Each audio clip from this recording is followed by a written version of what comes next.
আসসালামু আলাইকুম ওয়া রাহমাতুল্লাহি ওয়া বারাকাতুহু। আলহামদুলিল্লাহি ওয়াহদা ওয়াসসালাতু ওয়াসসালামু আলা মান লা নাবিয়্যা বা'দা। আম্মা বা'দ, ফাউযু বিল্লাহি মিনাশ শাইতানির রাজীম। বিসমিল্লাহির রহমানির রহিম। লা ইকরাহা ফিদ-দীন। সমস্ত প্রশংসা সেই মহান রব্বুল আলামিনের। আলহামদুলিল্লাহ, শান্তি বর্ষিত হোক রাসূল সাল্লাল্লাহু আলাইহি ওয়াসাল্লামের প্রতি।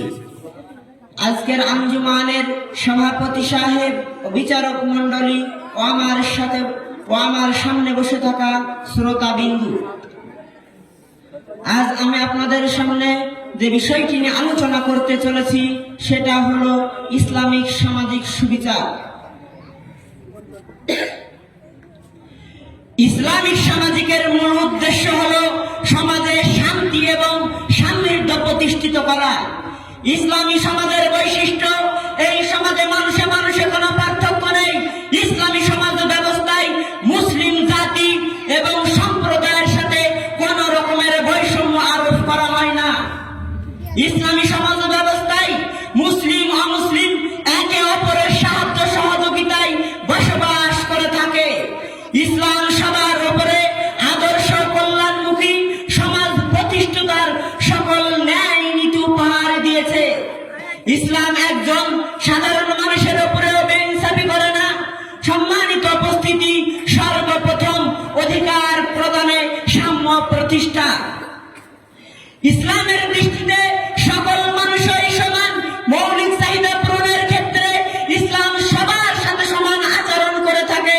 তাই কোন লোক তার অধিকার থেকে বঞ্চিত হয় না, কেউ কোনোভাবে লাঞ্ছনার শিকার হয় না। ফলে জীবন হয়ে ওঠে অতি শান্তিময় ও সমৃদ্ধ।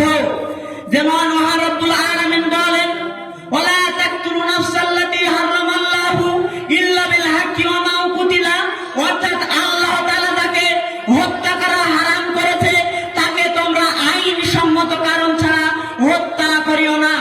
এই আয়াতকে সামনে রেখে বর্তমান সমাজ বলে, বর্তমান উলামাগণ বলে থাকেন, মানুষ সত্যগতভাবে সম্মানীয়, এর জন্য তার প্রতি বিচার করা, তাকে অপমান করা, তার প্রতি অনাচার করা, সম্মানহানি করা অন্য কোনো মানুষের জন্য বৈধ নয়। সকল মানুষের জন্য সঠিক বিচার করা আবশ্যক। সম্মানিত উপস্থিতি, নাম্বার 2, স্বাধীনভাবে জীবনযাপন। সমাজে মানুষ একত্রে বসবাস করে। পারস্পরিক সহানুভূতি ও সহযোগিতা ছাড়া মানুষ বসবাস করতে পারে না। এর জন্য মানুষ বসবাস করতে গিয়ে এক প্রতিবেশী যেন অন্য প্রতিবেশীকে কষ্ট না দেয়, এক মুসলিম অন্য মুসলিমকে যেন কষ্ট না দেয়, এক মুসলিম অন্য মুসলিমের উপরে যেন অত্যাচার না করে, এর জন্য ইসলাম নির্দেশ দিয়েছেন। এবং রাসূল সাল্লাল্লাহু আলাইহি ওয়াসাল্লাম বলেন, মান কানা ইউজি জারাহু লা ইয়াদখুলুল জান্নাতা, যে তার প্রতিবেশীকে কষ্ট দিবে, লা ইয়াদখুলুল জান্নাতা, সে ব্যক্তি জান্নাতে যাবে না। সম্মানিত উপস্থিতি, নাম্বার 3, মান সম্মানের নিরাপত্তা প্রতিষ্ঠা।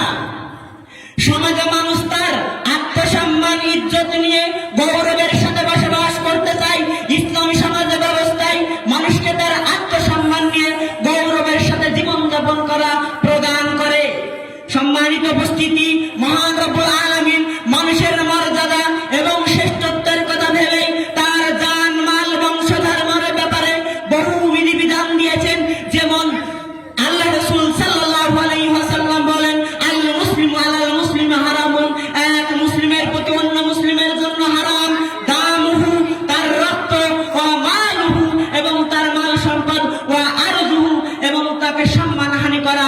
অর্থাৎ একজন মুসলিম অন্য মুসলিমকে হত্যা করতে পারে না, একজন মুসলিম অন্য মুসলিমকে মেরে ফেলতে পারে না, আইন সম্মত কারণ ছাড়া তার উপরে অত্যাচার করতে পারে না, একজন মুসলিম অন্য মুসলিমের মাল সম্পদ আত্মসাৎ করতে পারে না, একজন মুসলিম অন্য মুসলিমের মাল সম্পদ লুটে নিতে পারে না, একজন মুসলিম যাকে আল্লাহ তাআলা সম্মান দিয়েছেন তাকে সম্মানহানি করতে পারে না।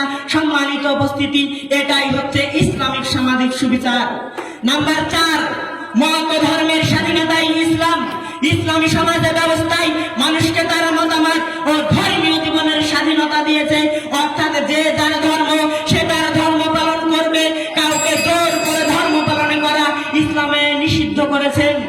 যেমন আল্লাহ রাব্বুল আলামিন সূরা বাকারার 256 নম্বর আয়াতের মধ্যে বলেন, লা ইকরাহা ফিদ্দিন, দ্বীনের মধ্যে কোনো জোর জবরদস্তি নেই, কিন্তু স্বেচ্ছায় ধর্ম গ্রহণ করার পর সেই ধর্মের বিধান লঙ্ঘন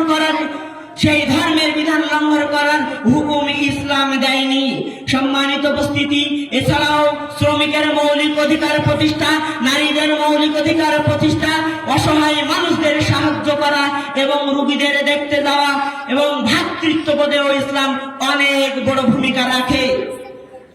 যেহেতু ইসলাম বিশ্ব মানবতার কল্যাণে একটি পরিপূর্ণ জীবন ব্যবস্থা, সেহেতু এই ইসলামও একটি পরিপূর্ণ সমাজ দিতে সক্ষম। অর্থাৎ এই সমাজের বৈশিষ্ট্য, মানুষ মানুষকে ঘৃণা করবে না, মানুষ মানুষকে অহংকার করবে না। সম্মানিত উপস্থিতি, অবশেষে আল্লাহর কাছে এটাই কামনা করি, আল্লাহ তাআলা যেন সকল মুসলমানকে ইসলামের উপর থাকার তৌফিক দান করুক। আমিন। আসসালামু আলাইকুম ওয়া রাহমাতুল্লাহি ওয়া বারাকাতুহু।